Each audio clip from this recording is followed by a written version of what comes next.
Hello there, and welcome to day 2 of Road Trip with Mrs. Zip. Today we're going to be going to the Badlands. The Badlands are located in South Dakota, a little more to the west than I was yesterday. The Badlands are actually geological deposits. Some might think by looking at this that maybe a glacier carved it out because that's normally what we see in Wisconsin is anytime we have big hills or moraines and things like that, it's actually caused by glaciers carving it out. That is not the case in the Badlands. It's actually made through, like I said, geologic deposits. So when we have erosion and deposition, that's how these are made. So nothing is really carved out per se. These are very rich fossil beds, lots and lots of fossils, and I'll talk about the different layers and all the fossils that you can find in them. The Badlands are over 244,000 acres. It's a mixture of prairie, like grassland, and the buttes, which you can see here. Buttes are isolated hills with steep sides and flat tops. This took over 1,000,000 years to occur, so it didn't just occur overnight or in a few hundred years. It actually took millions of years to erode. It does erode about 1 centimeter per year. They do figure that in the next 500,000 years, it will be completely eroded away, so the Badlands will be no more. Um, Thankfully, that won't be in your lifetime, but it is planned not to be there in about 500,000 years. As I said before, it is built because of deposition and erosion. So usually you can't have deposition if you don't have erosion first. The two main kinds of erosion we normally find are water and wind. They tend to do the most damage and erode away rocks the easiest. So what happens when you have water or wind that takes sediment or rocks or sand, whatever the case might be, and it pulls it away from the rock, the mountain or the hill, whatever it might be, and it pulls it away, and eventually that water or that wind slows down. At that time, it gets deposited, so it gets dropped and deposited where it is. And you can see the deposition in these different layers. You can see the different sedimentary layers, almost like layers of a cake. They have occurred because of natural forces. It wasn't like somebody like Mount Rushmore, which we'll be talking about tomorrow. It wasn't like that. These were actually made through erosion. One of the forces was actually shallow inland seas. All of the Badlands in South Dakota were underwater at one time. There were inland seas, and we know that because there were fossils dug up, which only were marine animals. The other thing that caused the erosion were some rivers and wind. The rivers include the Cheyenne and the White Rivers that carved through the landscape. They have, right now, there isn't as much deposition going on as there is erosion. So again, not necessarily from water, but from a lot of wind.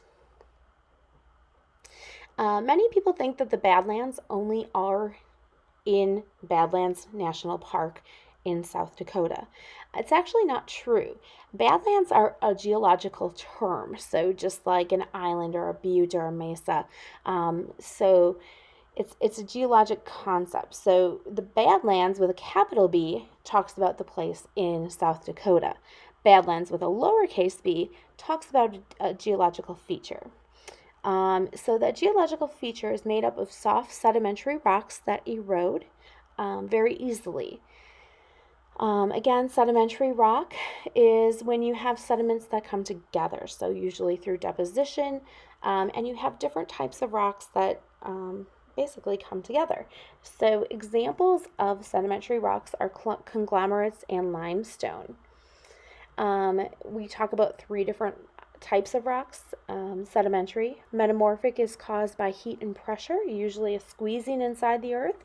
The type of material or rock that we get from that is gneiss or marble.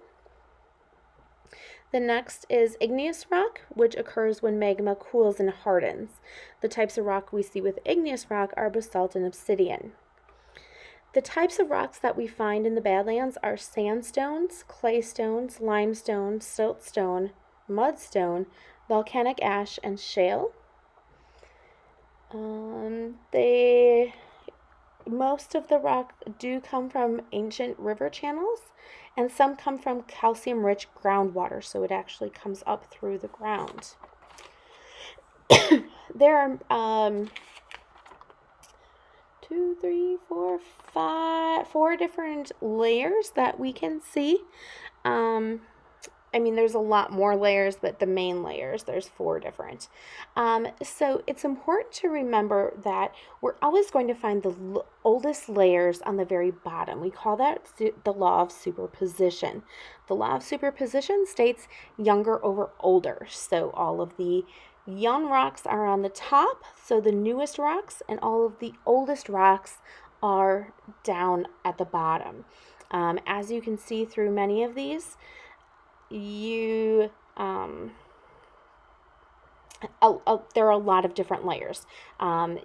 So the oldest, so the ones nearest the bottom, are called Pierre Shale, and it was deposited between 75 and 69 million years ago. These were deposited by shallow inland seas. Actually, the name of that sea was the Western Interior Seaway. It actually spanned from the Gulf of Mexico to the Arctic Ocean, so it really took up most of North America, at least the United States. So the seas actually caused a lot of that deposition to occur. How we know that this was covered in water is because we actually found ancient marine life. So not we, but the paleontologists who study this area, who study the rocks, they found in this layer a lot of ancient marine life, marine meaning water mammals or animals. They did not find any dinosaurs. The reason for that is dinosaurs can't swim.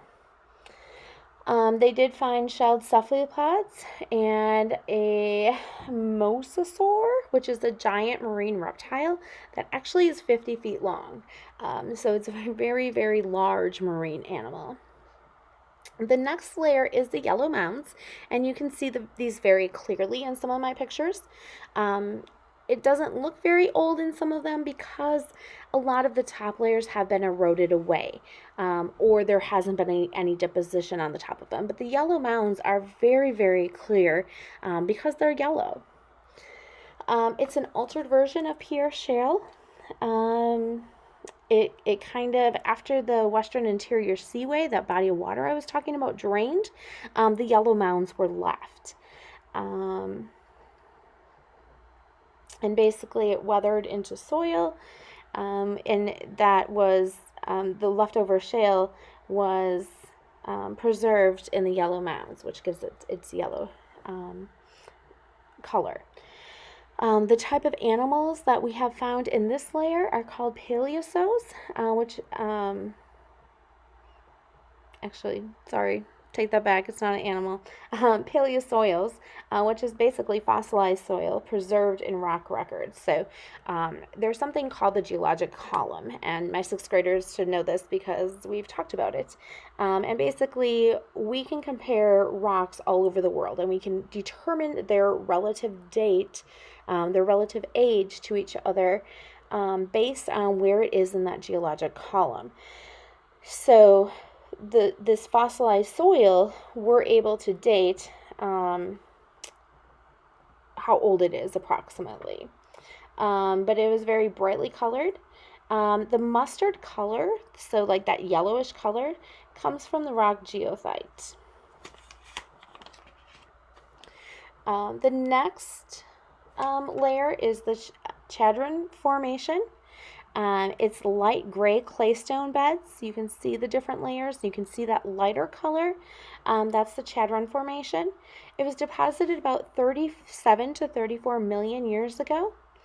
The environment at that time was hot and wet, almost like the Florida Everglades.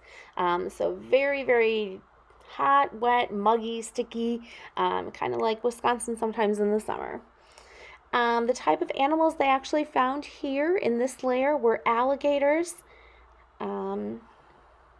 Alligators and other marine type, animals that can survive in like the Everglades. The next layer is the Brule Formation. It was deposited between 34 and 30 million years ago. During this time, when this was deposited, it was a much cooler and drier climate. They do believe that it was more of an open savanna type area, so a lot of grazers that lived there. One of them is the Oreodont, and that would be the grazer. And then predators of the Oreodont are the Nimaravid, I think that's how you pronounce it, which is almost like a cat, but bigger, and it has saber teeth. So it's a different type of, I guess I would be in the cat family, kind of like a tiger or something like that. The top layer is the youngest, and that's called the Sharps Formation. It was deposited 30 to 28 million years ago, and it was mainly deposited from Rocky Ford ash, which is the volcanic tuff. So basically there was a volcano, and there were eruptions in the Great Basin, which is Utah and Nevada. That ash was actually carried all the way over to South Dakota by winds and deposited in the Badlands. So we have another layer, which is the youngest layer, and that is that volcanic ash. So those are the different layers. As you can see, the only animals we saw were the bison and the bighorn sheep. The bighorn sheep, we actually were able to see, they were like grazing on the side of the road. The same with the bison. And as we got closer, you could actually see them in some of the rocks. So if you look closely through some of the pictures, you might actually be able to see them. I tried taking pictures of them, but we were kind of far away. And they have amazing camouflage that allows them to really blend in with their surroundings. We didn't find any other animals. Those were the only two types of animals that we found. I didn't feel like in the rocks there were many places for animals to live. I did see a bird of some sort too, like a hawk, it looked like. But yeah, I didn't see very many like cave kind of places or, places for animals to hide and live. So I'm sure they do find some, but we couldn't find any. Tomorrow tonight we went to Mount Rushmore, but that would have been an extremely long video if I would have done the Badlands and Mount Rushmore tomorrow. So the Mount Rushmore is actually going to take 2 days, because I do have a lot of information about it. So we'll do that Wednesday and Thursday. You will have Mount Rushmore material. I got some pretty cool videos tonight. But yeah, so that was it for the Badlands. Oh, your assignment or your activity. There is a game that you can play in Google Classroom under the Badlands, Day 2, the Badlands. That game is talking about different kinds of rocks. You can collect rocks and stuff like that. So it's just kind of a fun game. The other thing is there's I don't even know, there's like 6 pages and it says Welcome to Badlands National Park. It has some information on it. So what you're going to do is cut on the dotted line, and then it kind of makes like a flip book. And it has some information, a lot of the stuff that I just shared with you. But then you can also there are all animals, and some of them you might have to look up because I did not tell you about all of them. But you can cut the animals and put it in, if you can put it maybe on the back of the sheet in the layer that it is in. And that way you can kind of remember where those animals go. So that's kind of the activity that goes with today. Again, even if you just watch the video, you're still getting something. But the little flip book looks pretty cool too. So you can go ahead and do that or play the game that I have attached. I think that's it. I hope you all have a great day. If you have any questions or comments, I do have a challenge question that I'm going to post on here as well. So it is a picture of my I don't even know what you call it, my little display in my car. And I want you to tell me what you notice that's kind of strange about it, or a question that you might have about it. And then see if you can come up with the answer for it. It'll make sense when you see the picture, hopefully. But kind of look at all the numbers on it and see if you can kind of find out anything that's strange, and then come up with an answer to why that's strange. But that is all I have for you. I hope you guys have a great day. We'll talk to you soon. Bye-bye.